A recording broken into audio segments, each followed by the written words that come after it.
Hello dear students, welcome back to CSA tutorial. In this video of class 8th, you are going to revise the one shot revision of the chapter exponents and power. So इस chapter को करने से पहले सबसे पहले हम इसके important formulas के बारे में देखते हैं. सबसे पहला जो फॉर्मूला आता है वो है multiplication of exponents. Multiplication of exponents का मतलब क्या है कि जैसे अगर 2 की पावर 4 है और वो मल्टीप्लाई हो रहा है 2 की पावर 2 के साथ में, तो यहाँ पे बेस सेम होने की वजह से, बेस सेम है दोनों में, बेस सेम होने की वजह से यहाँ पे इनकी पावर्स ऐड कर जाएंगी. ये जो पावर्स हैं ये दोनों की दोनों ऐड हो जाती हैं, तो आपका आंसर 2 की पावर 6 होता है. ओके. जो सेकंड फॉर्मूला है वो है डिवीजन ऑफ एक्सपोनेंट्स. अब यहाँ पे जब बीच में डिवाइड का साइन होगा तो उस साइन के बाद यहाँ पे ये माइनस में होगी पावर. जब मल्टीप्लाई है तो प्लस, डिवाइड है तो सब्ट्रैक्ट होगी पावर. ठीक है, इस चीज का आपको ध्यान रखना है. जो थर्ड है उसके अंदर पावर ऑफ पावर, यानी कि अगर पावर की भी पावर दी गई हो, 2 की पावर 3 है और ब्रैकेट के बाहर 2 लिखा है, तो अब हम क्या करेंगे, 2 की पावर 6 हो जाएगी. ये दोनों चीजें यहाँ पे मल्टीप्लाई हो रही होती हैं, इसका ध्यान रखना आपने. Power of a product, product के अंदर क्या है, आपकी पावर तो सेम है बट नंबर्स अलग अलग हैं, तो यहाँ पे इन दोनों को इकट्ठे लिखकर और पावर सिंगल टाइम आ जाएगी. फॉर एग्जाम्पल 7 की पावर 2 एंड बीच में मल्टीप्लाई का साइन है आपकी 2 की पावर 3, 2 की पावर 2, तो यहाँ पर क्या आपका 14 की पावर 2 हो जाएगा इसका answer. The next one is zero power. अगर पावर 0 है तो उसका आंसर हमेशा 1 रहेगा, इस चीज का भी आपको ध्यान रखना है. The last one is the power of a quotient, यानी कि अगर पावर डिवाइड हो रही है तो उसके अंदर क्या है कि वो दोनों के साथ में डिवीजन है. दो अगर अलग अलग पावर्स हैं बट पावर सेम है, नंबर्स अलग अलग हैं, तो हम उसको एक ही बारी ब्रैकेट लगा के a बाय b करके और ब्रैकेट के बाहर हम पावर लिख सकते हैं. तो चलिए अब इसका फर्स्ट क्वेश्चन देखते हैं. फर्स्ट क्वेश्चन के अंदर आपको मल्टीप्लिकेटिव इनवर्स फाइंड आउट करना है. मल्टीप्लिकेटिव इनवर्स का मतलब क्या होता है कि यहाँ पे जो भी नंबर दिया है ये हो गया 1/3, इसकी पावर हो जाएगी -3. अब जब पावर नेगेटिव में होती है तो उस केस के अंदर आपका आंसर रेसिप्रोकल होता है, तो this will be it's answer. Fine. यहाँ पे देखो ध्यान दो, पावर नेगेटिव में थी, अब पावर पॉजिटिव में है. सेकेंड पार्ट के अंदर आपको बोला गया 10 की पावर -10 जो है इसकी पावर है. अगेन हम 1/10 करेंगे और इसकी पावर जो है वो पॉजिटिव में चेंज हो जाएगी. अब हम इसको रेसिप्रोकल कर देंगे 10 और फिर जो है 10 की power 10. So this will be it's answer. Expand the following exponents. अब आपको जो एक्सपोनेंट्स दिए गए हैं इनको एक्सपैंड करके लिखना है. इस एक्सपोनेंट को आपको एक्सपैंड करके लिखना है. यहाँ पे ध्यान दो कि डेसिमल है. नॉर्मल केस में क्या करते हैं, हम उसके पीछे के नंबर्स गिनते हैं और 0 लगा देते हैं. अब क्या होगा, सबसे पहला नंबर आ रहा है 7. 7 कितनी प्लेस पे, 1 2, यानी कि अपॉन में 100. फिर आएगा plus 2 divided by 1000, then it will be 3 divided by 1 2 3 and 4. Okay. इसको जो है वो फिर आप ऐसे करके लिखोगे 10 की पावर 10 -2 प्लस 2 की पावर 10 -3 प्लस 3 की पावर 10 -4. ये कैसे आ रहे हैं नंबर्स, आप देखो ये जीरोस कितने हैं. अगर मैं 10,000 लिख रही हूं तो इसका क्या मतलब है, 10 1 2 3 4, यानी कि 10 की पावर 4. फाइन. अब क्योंकि ये डिवाइड में थे तो इसलिए ऊपर नेगेटिव का साइन आया. जो इसका सेकंड पार्ट है उसके अंदर आपको दिया गया 62.005. इसके अंदर क्या हो गया इसका सॉल्यूशन, 60 प्लस 2 प्लस 0 है, 0 के बाद डायरेक्टली 5 आ रहा है.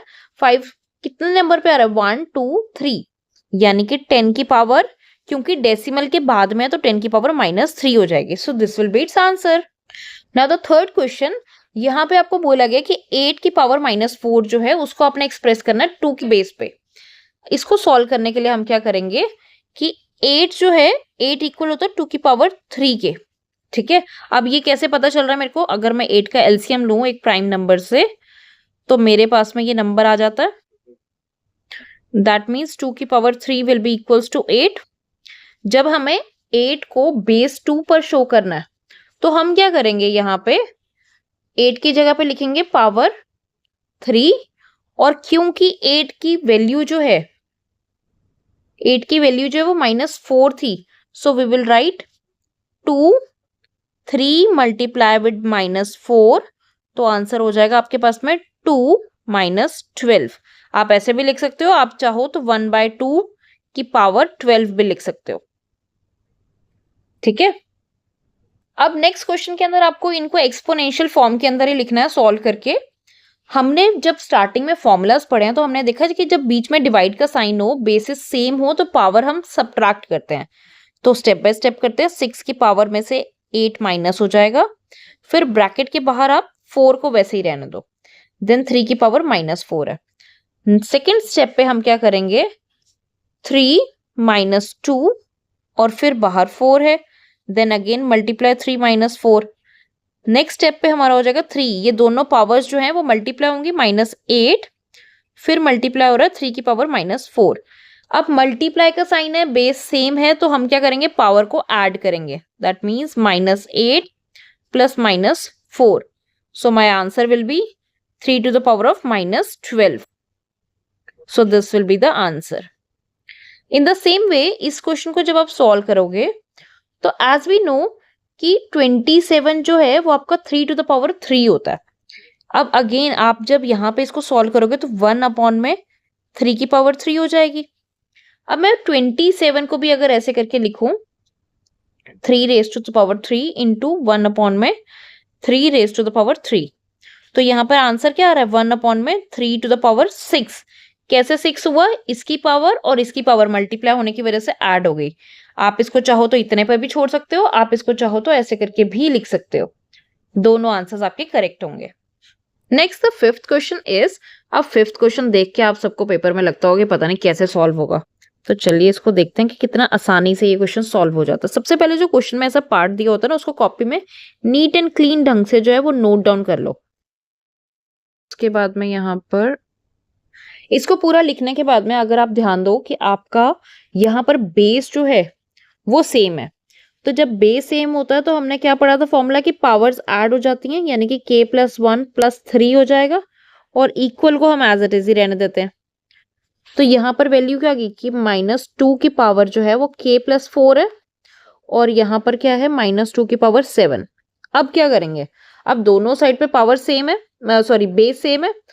ऑन कंपेयरिंग हम लिखेंगे ऑन कंपेयरिंग बोथ साइड्स, यानी कि दोनों साइड्स को कंपेयर करने के बाद आपको क्या मिला कि पावर जो है वो इस तरीके से इक्वल है और यहाँ पे 4 और 7 माइनस होने पे आपके पास आंसर आ जाएगा 3। सो k की वैल्यू क्या आ गई, यहाँ पर k की वैल्यू आ गई आपके पास में 3। देखा कितना इजीली सॉल्व हो गया। एक आइडेंटिटी हमने यहाँ पर लगाई है जहां पर क्या था कि अगर आपका बेस सेम हो और बीच में मल्टीप्लाई का साइन हो तो पावर्स जो है वो ऐड हो जाती हैं। ठीक है, आपको वो भी लिखना पड़ेगा, आइडेंटिटीज लिखनी पड़ती हैं यहाँ पे ना रीजन में। और दूसरी आइडेंटिटी हमने क्या लगाई है कि अगर दोनों साइड पे बेस सेम है तो हम उनकी पावर्स को कंपेयर कर सकते हैं। तो वही कंपेयर करने पे हमारे पास में k+4 = 7 आया था, जिसको 4 जो है 4 इस साइड पे जाके इधर प्लस हो रहा था, उधर जाके माइनस होगा, तो माइनस करके 3 आ गया।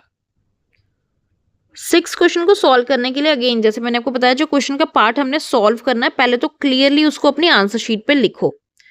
ठीक है, उसको लिखने के बाद में हम सोचेंगे कि आगे करना क्या है। सबसे पहले हमारे फॉर्मूला के अकॉर्डिंगली जब पावर जो है 4 का मतलब 4 की पावर 0 दे रखी है, तो आंसर में क्या आएगा 1 प्लस 4 की पावर है -1, फिर आप ब्रैकेट क्लोज करोगे और यहाँ पे बाहर क्या है आपके पास में 4, 2 की पावर 2 का मतलब 4 हो गया आपके पास में। And then in the next part आप क्या करोगे 1 प्लस आप इसको रेसिप्रोकल करके लिख दो। फाइन, अब इस रेसिप्रोकल का आप एलसीएम ले लोगे।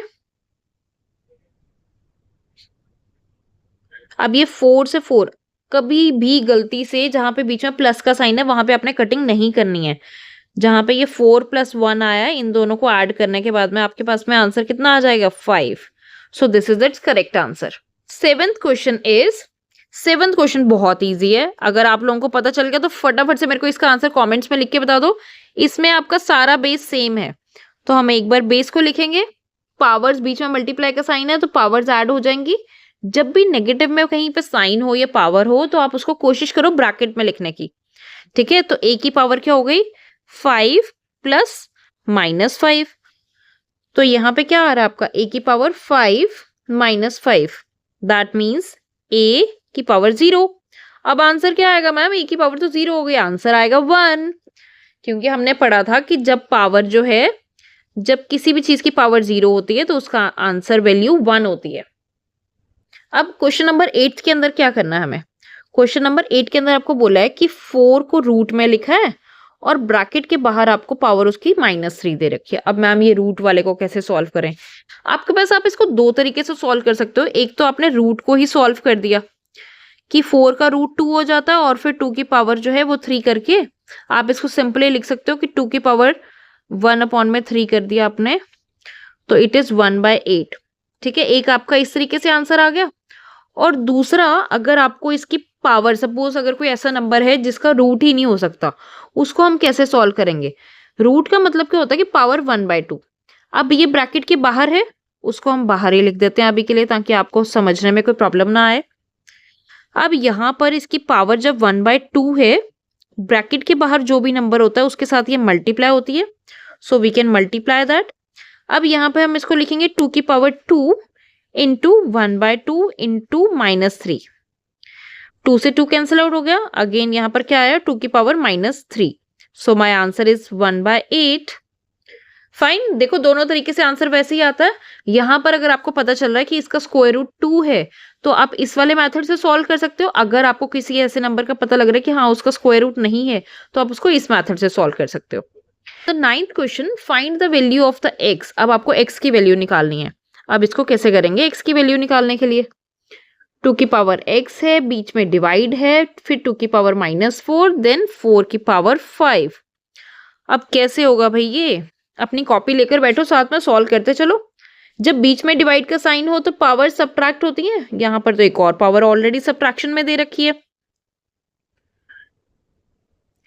तो इसमें क्या होगा, जब पावर आपको सब्ट्रैक्ट में दी है बीच में और इधर दोनों जगह पे माइनस का साइन है, तो माइनस मल्टीप्लाई हो गया, प्लस में चेंज हो गया। यहाँ पर हो गया आपके 2 की पावर 2 और ब्रैकेट के बाहर है 5। अब हम लिखेंगे यहाँ पे 2 की power x plus 4 equals to 2 की पावर 10। अगेन हम दोनों साइड्स को जब कंपेयर करेंगे तो x प्लस 4 जो है वो इक्वल रहेगा 10 के। तो मेरे पास में x का आंसर क्या आएगा, that means x is equals to 6। है ना इजी क्वेश्चन। 10th क्वेश्चन के अंदर अब आपको x की वैल्यू निकालनी है, ये भी इजी है, कुछ भी मुश्किल नहीं है इसमें। यहाँ पर आपका क्वेश्चन में मेजरली पार्ट चल रहा है 11/9 का, जिसकी पावर है 3। इसको हम रेसिप्रोकल कर देते हैं, जो ये वाला पार्ट है 11/9 लिखती हूँ मैं इसको, और इसकी पावर के अंदर हम नेगेटिव साइन लगा देंगे क्योंकि हमने इसको रेसिप्रोकल किया है। अगेन 11/9 और पावर हो जाएगी इसकी 2x - 1। अब हमें पढ़ा था कि जब बेस सेम हो तो पावर्स ऐड होंगी मल्टीप्लाई के केस में। 3 प्लस -6 इक्वल्स टू में 11/9 और आपकी पावर होगी 2x - 1। तो यहाँ पर आ जाएगा 11/9 की पावर -3 इक्वल्स टू 11/9 की पावर 2x - 1। अब इसके आगे फर्दर सॉल्व करने के लिए हम दोनों साइड को जब कंपेयर करेंगे तो -3 इक्वल रहेगा 2x - 1 के। अब यहाँ पे ये जो -1 है ये इक्वल के इस साइड पे जाके क्या हो जाएगा, -3 + 1। इस चीज का बहुत ध्यान रखना क्योंकि ज्यादातर बच्चे ये छोटे छोटे साइंस में ही मिस्टेक करते हैं। फिर देखो साइन ग्रेटर नंबर का लगता है, क्योंकि दोनों ऑपोजिट साइन है तो दोनों माइनस होंगे, बट साइन ग्रेटर नंबर का लगता है। यहाँ पे ग्रेटर नंबर 3 था तो उसका साइन नेगेटिव था। अब यहाँ पे जो 2 मल्टीप्लाई हो रहा है ये इस साइड पे जाके क्या होगा, डिवाइड होगा। ठीक है, तो -2 divided by 2 equals to x, so the value of x equals to -1। क्या आ गई x की वैल्यू, -1।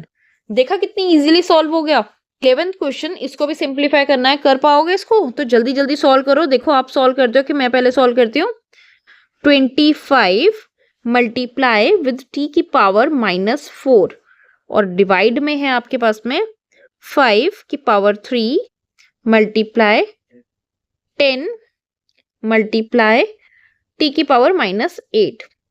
अब अगर हम ध्यान दें तो 25 का मतलब क्या है, 5 की पावर 2 मल्टीप्लाई t की पावर -4 डिवाइड में आपके पास में चल रहा है 5 की पावर -3 इंटू 5 इंटू 2 इंटू 10 की पावर -8। अब यहाँ पे जितने भी 5 की पावर्स हैं हम उनको इकट्ठा करके लिखेंगे। यहाँ पर इसकी पावर 1 है, 1 प्लस -3 यानी कि -2 हो जाएगा। तो 2 - 2 मल्टीप्लाई टी की पावर -4।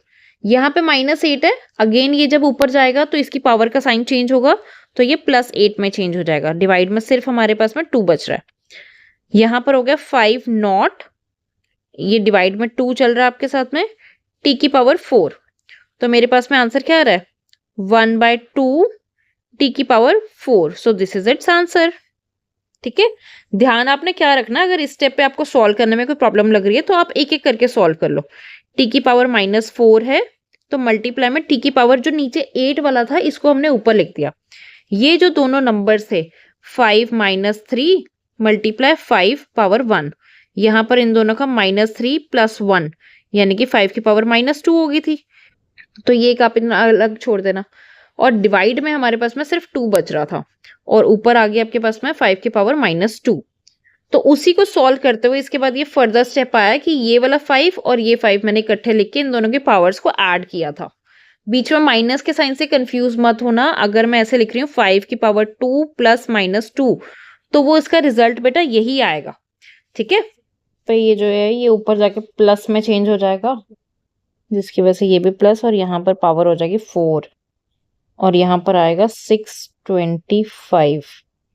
5 की पावर 4 625 होता है ना, तो इसका आंसर 625/2 टी की पावर 4 आएगा। ठीक है, और मैंने बाय मिस्टेक जो डिनोमिनेटर का साइन था वो ऊपर जाके वो माइनस में लिख दिया था गलती से। ठीक है, the next question is 12th question, जिसपे दिया हुआ है आपको कि 3x की पावर 3x पावर -y 3 की power x - y equals to 27, और दूसरा आपको दिया गया है कि 3 की power x + y equals to 243।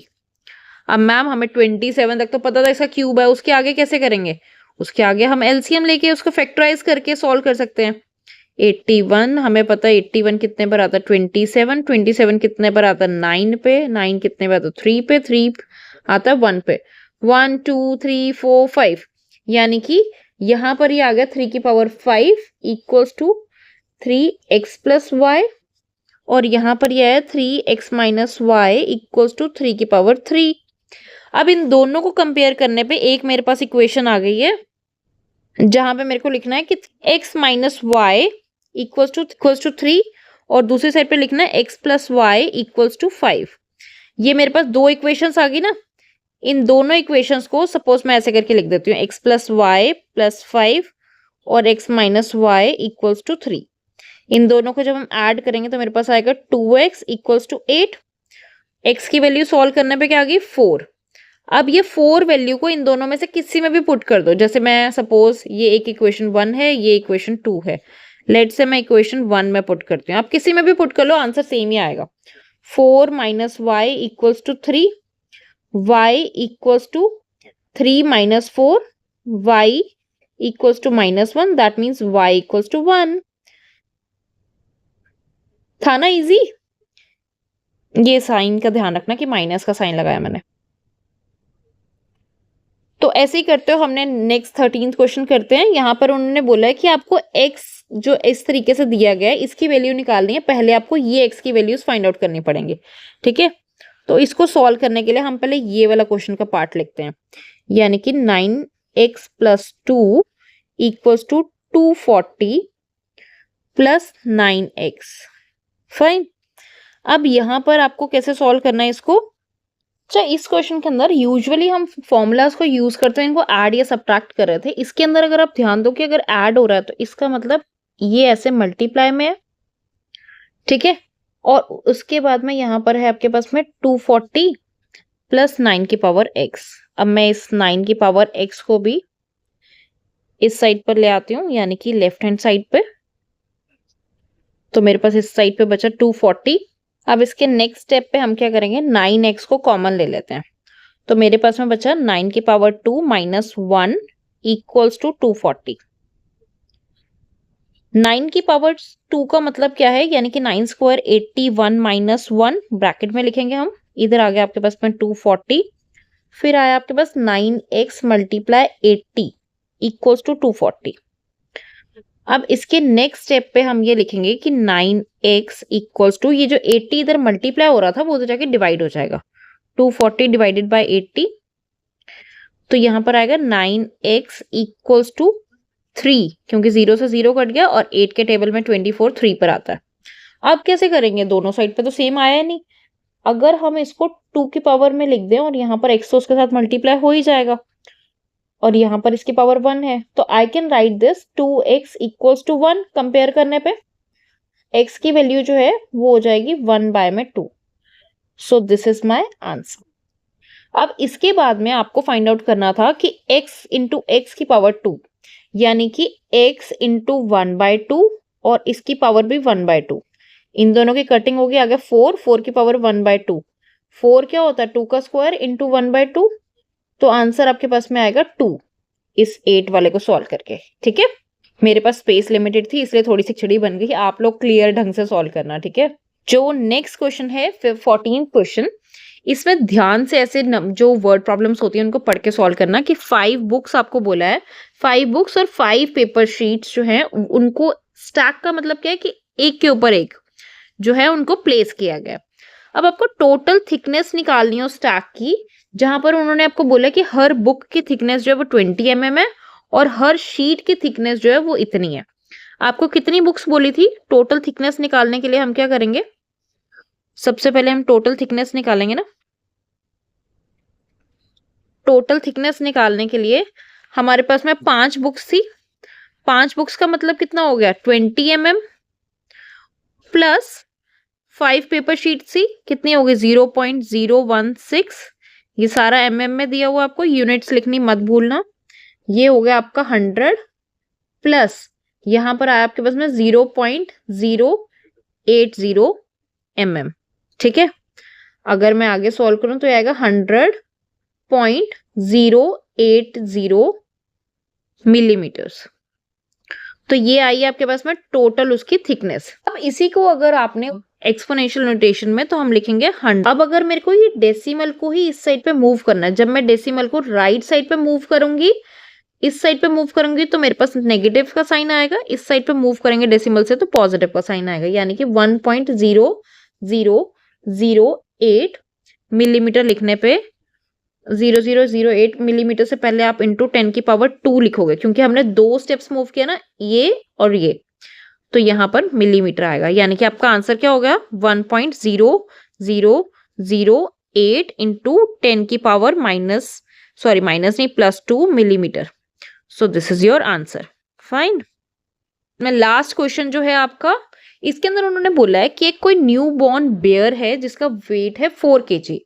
आपको कैलकुलेट करना है कि 5 साल का बियर जो है जिसका वेट इंक्रीज हो रहा है पावर ऑफ 2 से, यानी कि जितना भी उसका वेट होगा उसका 2 की पावर, उसका पावर जो है वो स्क्वायर हो जाएगी 5 सालों में। ठीक है, इसको सॉल्व करने के लिए हम क्या करते हैं, न्यू बॉर्न बियर का वेट कितना है, न्यू बॉर्न बियर वेज कितना है 4 kg, 4 kg है ना। अब कितने भी इंक्रीज हो रहा है वो पावर 2 से इंक्रीज कर रहा है, तो वेट आप नेक्स्ट स्टेप पे लिखोगे देयरफॉर वेट इन 5 years, यानी कि 4 की पावर 2 kg, दैट मीन्स कितना हो गया 16 kg का हो जाएगा वो बेयर 5 सालों के अंदर। इजी था ना ये। आई होप बच्चों की आपको वीडियो अच्छी लगी हो। If you have any doubts और suggestions you can write me in the comment section below और you can visit us at www.csatutorial.in। Don't forget to hit the like button. नए हो तो प्लीज सब्सक्राइब करना और अपने फ्रेंड्स के साथ भी जरूर शेयर करना। Thank you, keep watching, keep learning with CS Tutorial।